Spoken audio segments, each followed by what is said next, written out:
Ooh, so I've always loved children's books. Been a huge fan. I have a quite sizable collection of picture books and children's books. I love children's literature. It was a real escape for me as a kid.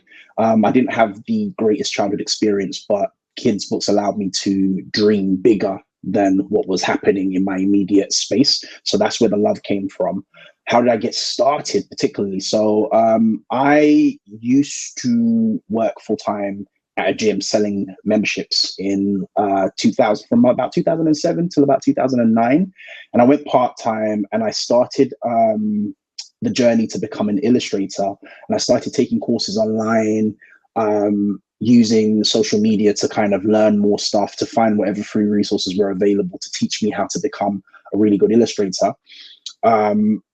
I started putting on shows of my work, started taking on commissions. It was going really, really well. In 2010, I started working with a guy called Nathan Ryan. His name is going to come up again. So I worked with him on a project. Nathan is a very, very talented individual, amazing actor, amazing screenwriter. There's the book. Amazing screenwriter, just all around very, very talented individual. And we worked on a project which we might revisit. It's called Afro Kid, and it was a fun project. I got to design the main character and some villains, and it didn't really go anywhere at the time, but both of us recognized something in each other and we became friends as a result.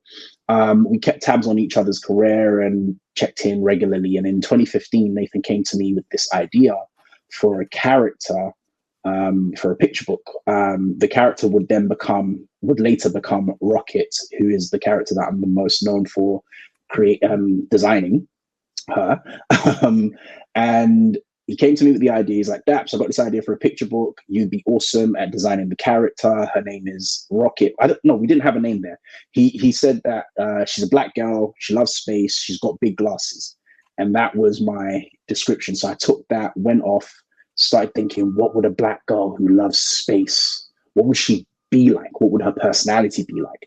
At the time, my niece was 6. So she had this brilliant personality where she would just ask people questions all the time. And I thought, okay, let me see if I can capture that energy in this character.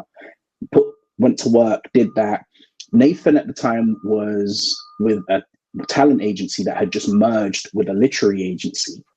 I didn't know anything about that side of things. I just knew how to draw and post on social media.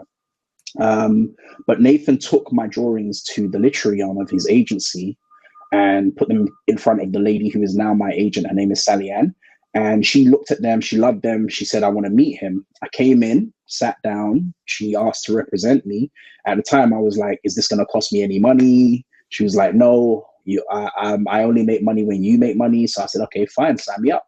So this was 2016. I signed up with the agency in 2016. We missed the Frankfurt Book Fair, but we made a pitch. We put a pitch together in time for the Bologna Children's Book Fair the following year in 2017.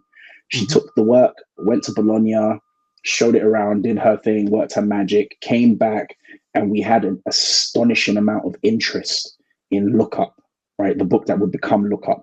And we say it was around April 2017. I asked Sally and I was like, how many people are interested? She sent me a list of the publishers that had expressed interest. And being the Nigerian that I am, I went online.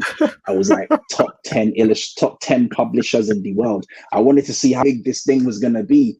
And eight of the publishers in the top 10 publishers in the world were on that list. And that was bananas to me. That was nuts. So for me, I was excited. So that's April. Then we jumped to May. In May, she'd set up meetings for us around the city with various publishers, 6 meetings. And Nathan was in town. We all went around. And during that one day, we saw 6 publishers. We finished the day with 4 offers, right? With 4 offers from 4 of the 6 publishers made us an offer. By the end of the month, we had 14 offers from various publishers, right? And then it ended up getting narrowed down to 2 publishers, which I can mention now. It was Bloomsbury and Puffin. And the 2 of them were going back and forth, making us offer after offer. And eventually Puffin made us the best offer that we thought we could get. And we went with them. And the rest, as they say, is history. And that's how I got into children's publishing. Now,